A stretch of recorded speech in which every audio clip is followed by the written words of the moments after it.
What if I told you the atomic age was secretly launched in a college squash court in the middle of one of America's most populated cities with no radiation shielding, no warning to the mayor, and no plan if it went wrong?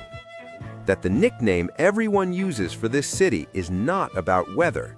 It was an insult invented by rival politicians that Chicago stole and turned into pride. And that right now, beneath the city's busiest streets, there is a sealed network of secret underground tunnels that flooded with 250 million gallons of water in 1992 and caused $2 billion in damage because everyone had simply forgotten they existed. Chicago is not just a city. It is a series of impossible things that somehow all happened in the same place. It burned and hosted a World's Fair 22 years later. It reversed an entire river. It split the atom in a sports facility and never told anyone. These are 20 insane Chicago facts even locals don't know. Fact 20. The nickname is a lie, a glorious, beautiful lie. Everyone from tourists to textbooks will tell you Chicago earned the name Windy City from the brutal gusts off Lake Michigan. Here's the truth. Chicago's average wind speed is 10.3 miles per hour, not even in the top 10 windiest American cities. Amarillo is windier, Boston is windier, even Kansas City blows harder. The real origin, it started as a slap from Cincinnati. In the 1870s, Chicago and Cincinnati were bitter rivals for Midwest dominance, and Cincinnati journalists used Windy City to mock Chicago's boastful politicians. New York picked it up later. Charles Dana of the New York Sun weaponized it in 1893, writing that nobody should listen to the nonsensical claims of that Windy City during the World's Fair competition. Chicago won the World's Fair. Then it took the insult, printed it on everything it owned, and wore it like a crown. That is very Chicago. Fact 19. The river that humans forced to flow backwards. The Chicago River is the only river in the world that permanently flows away from its natural outlet. Engineers reversed it in 1900, not temporarily, forever. Raw sewage was pouring into Lake Michigan, the city's drinking water. Typhoid and cholera killed thousands. So for 8 years, workers built a 28-mile canal powerful enough to flip the direction of an entire river. On January 2, 1900, the gates opened and the river ran the other way. 250,000 people came to watch. They had not solved the sewage problem. They had relocated it. Downstream cities were furious, but Chicago's water was clean, and nature had blinked first. Fact 18. One fair, 6 months, everything you use today. In 1893, Chicago's World's Columbian Exposition drew 26 million visitors in 6 months, nearly half the entire U.S. population at the time.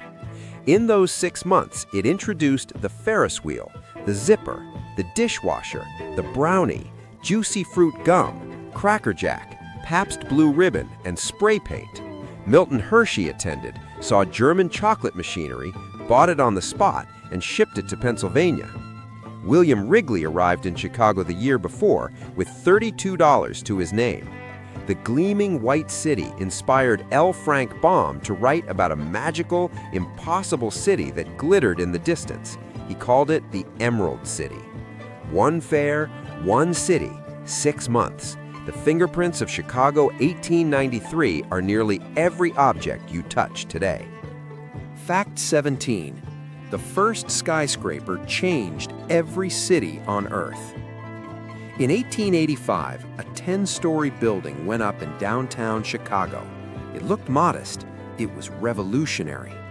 The Home Insurance Building was the world's first structure built using a steel skeleton frame, not thick stone walls, but a cage of steel carrying the weight from within. Before this, building height was limited by wall thickness. Taller meant thicker. There was a ceiling on the sky. After Chicago's invention, that ceiling was gone forever. Every skyscraper in Dubai, Shanghai, and New York traces its structural DNA to a building that no longer stands in Chicago. Fact 16. There's a secret underground railroad nobody remembers. 40 feet beneath Chicago's busiest streets sits a sealed network of 60 miles of abandoned tunnels, narrow passages laid out in a perfect grid, matching the streets above. For half a century, tiny electric trains ran an entire underground freight system most of the city never knew existed. In 1899, a telephone company got permission to dig tunnels for cables. What they actually built, without telling the city, was a narrow-gauge railroad connecting the basements of City Hall, the Tribune, the Federal Reserve, and dozens of loop buildings. If you owned a building in the loop, a crew would one day simply knock on your sub-basement door and announce you had freight service. The system delivered coal, mail, and merchandise. It even piped 55-degree air into hotels as natural air conditioning. Then trucks replaced trains. The system shut down in 1959. Everyone forgot it existed. Until 1992, when construction workers accidentally punctured a tunnel beneath the Chicago River. The network flooded with 250 million gallons of water. City Hall, Marshall Field's flagship store, dozens of loop basements, all underwater. Damage, $2 billion. The tunnels still exist, sealed, dark, and silent, right now, under your feet. Fact 15. The atomic age began in a squash court with a bucket. On December 2, 1942, 49 scientists gathered in a squash court under abandoned bleachers at the University of Chicago. One was a female grad student finishing her PhD. Another was on a ladder. That man, part of what the team called the Suicide Squad, held a bucket of liquid cadmium. If the reaction went out of control, his job was to pour it over the uranium pile. That was the entire emergency plan. One man, one bucket, no radiation shielding, no cooling system, no evacuation route. The city's mayor did not know. They were splitting the atom in a densely populated neighborhood, and the backup plan was a bucket. Enrico Fermi had calculated that catastrophic failure was essentially impossible. The word essentially was doing a lot of work that afternoon. At 3:25 p.m., the final control rod was withdrawn.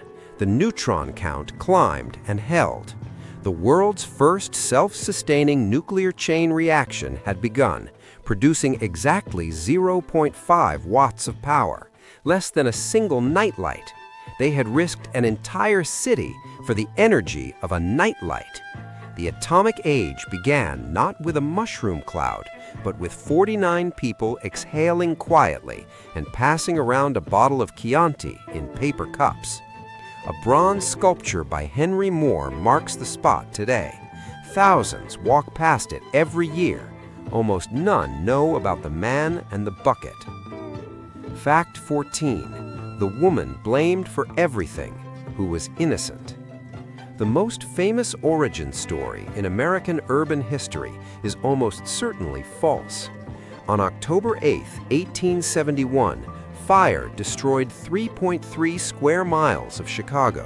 100,000 people were homeless. Newspapers immediately blamed Catherine O'Leary, an Irish immigrant, claiming she was milking her cow when it kicked over a lantern. The official investigation found no proof. O'Leary testified she was asleep. Every neighbor confirmed it. But she was Irish, Catholic, and an immigrant. In 1871, that was enough. Newspapers printed cartoons of her as a drunken hag.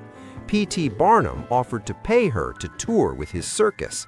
The journalist who invented the cow story later admitted he fabricated it. In 1997, 126 years later, the Chicago City Council officially exonerated her. Her doctor said the real cause of her death in 1895 was not pneumonia, it was a broken heart. The cow story is still the one everyone knows. Fact 13. The first open-heart surgery happened here. In 1893, A man stabbed near the heart was rushed to Providence Hospital in Chicago. The attending physician, Dr. Daniel Hale Williams, made the decision no surgeon had ever made. He opened the man's chest. The patient fully recovered in under 2 months. What makes it more extraordinary, Dr. Williams was one of the first black physicians in Chicago. He had founded Providence 2 years earlier as the first non-segregated hospital in America because black doctors and nurses were barred everywhere else. A man not fully accepted by his own profession opened a dying man's chest and saved his life using techniques medicine wouldn't standardize for another 60 years. Fact 12. 6 words written before the city existed.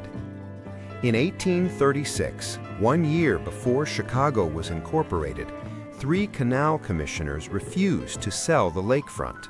Instead, they wrote 6 words on the map: forever open, clear, and free. Decades later, when the city tried to build on it anyway, mail-order catalog pioneer Aaron Montgomery Ward filed 4 separate lawsuits at enormous personal expense to hold Chicago to that promise. He was called a crank and an obstacle. He kept suing. He kept winning. When asked why, he said, "I fought for the poor people of Chicago." He died in 1913. There is no statue of him on the lakefront he saved. Look at Miami's beachfront. Look at Los Angeles. Then look at Chicago's 26 miles of public parks and free beaches.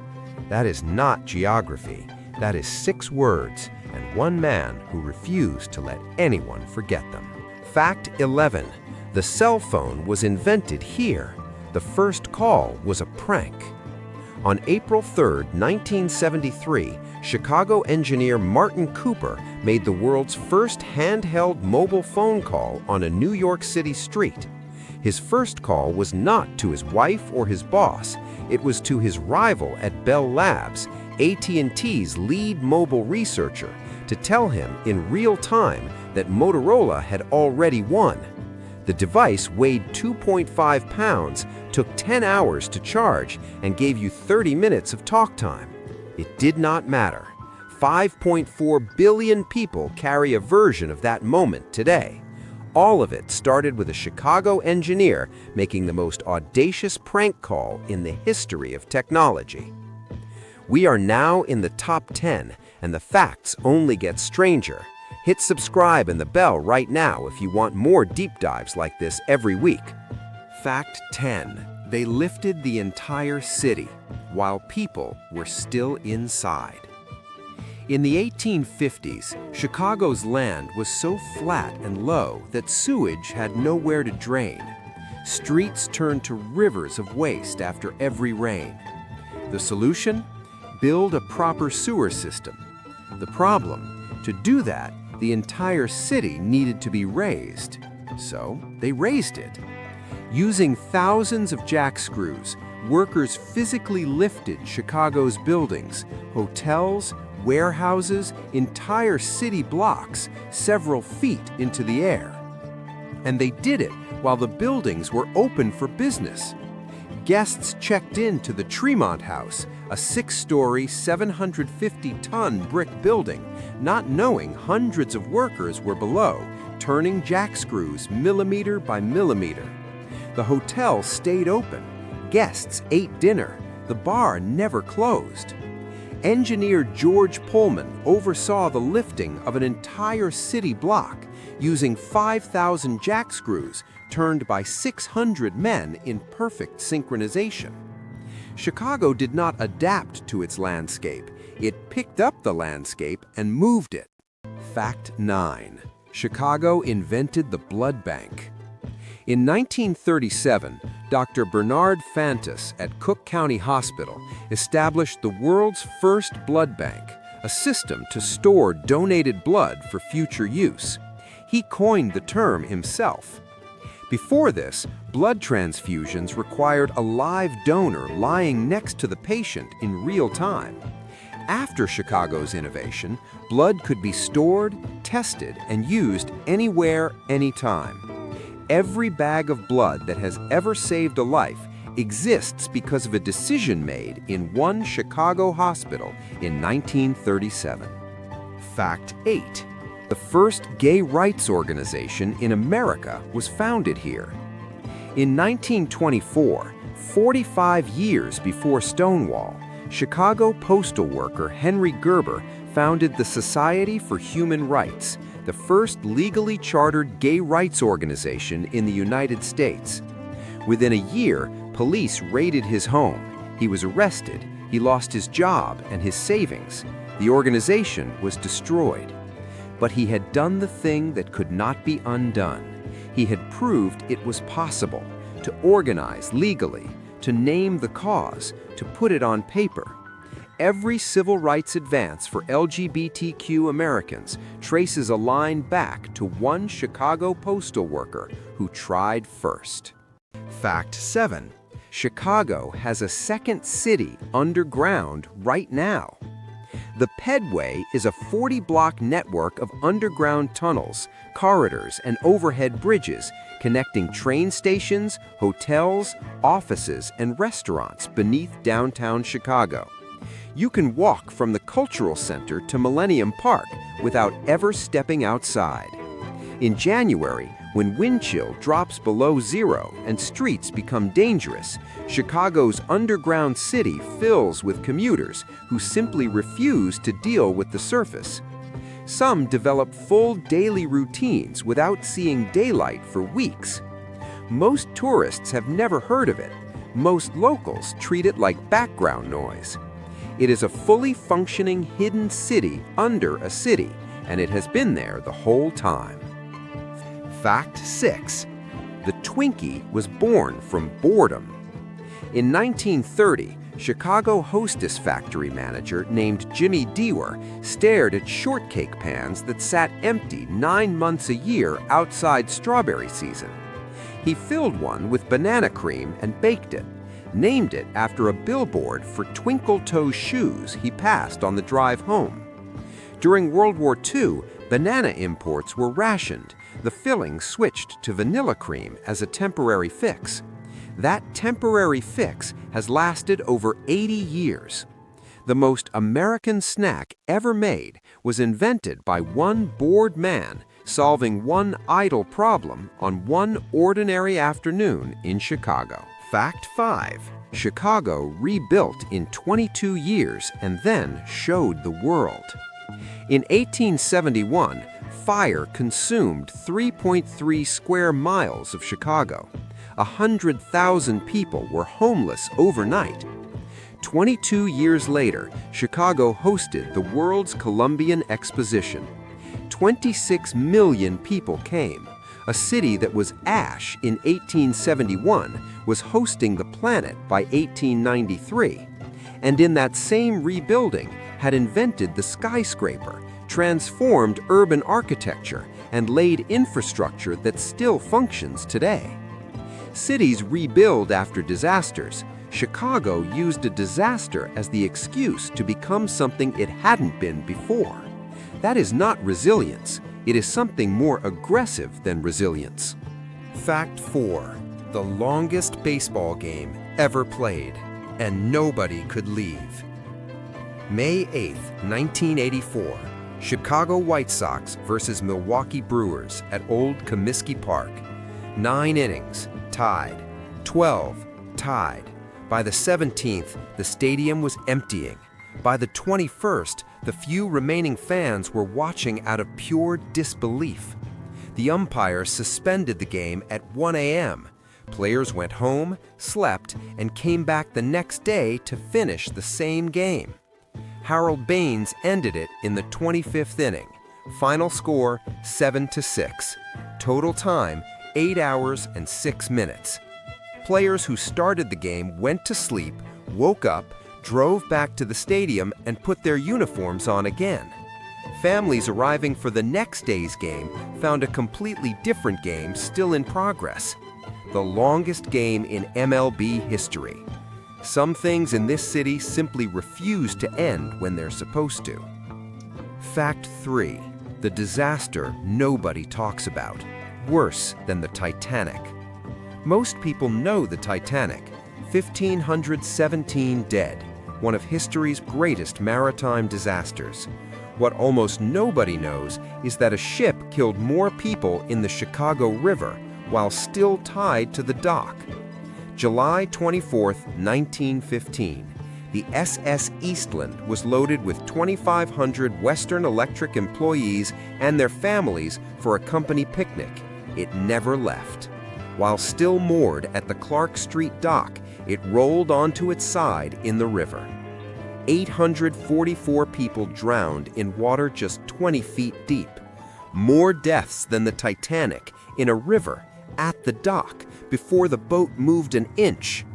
The bodies were so numerous they needed a temporary morgue. Officials used a large warehouse nearby, the 2nd Regiment Armory. Decades later, it was purchased, renovated, and renamed Harpo Studios, where Oprah filmed for 25 years, was once stacked with 844 bodies from a boat that never sailed. Chicago does not put this on the postcards. Fact 2. Chicago is the city that manufactured the modern world. The cell phone, the skyscraper, the blood bank, the Ferris wheel, the zipper, the first nuclear chain reaction, the first open heart surgery, the first gay rights organization in America, a river reversed, a lakefront protected forever. These happened in Chicago, in specific rooms, on specific streets, by specific people who decided to try something never done before. No city its size produced this density of world-altering firsts. Chicago is not famous because it is large. It is large because it kept producing things the world needed before the world knew it needed them. Fact 1.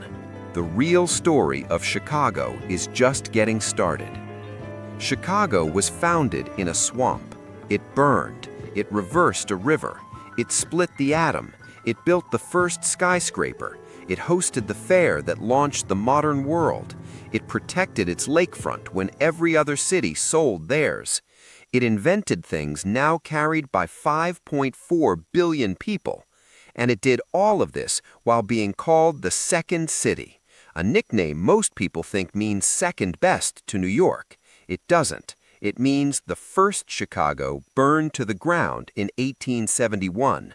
This city is literally Chicago 2.0, the version that came back and decided to build the world instead. Chicago is not the city that surprised everyone. Chicago is the city that built the world and let New York take the credit.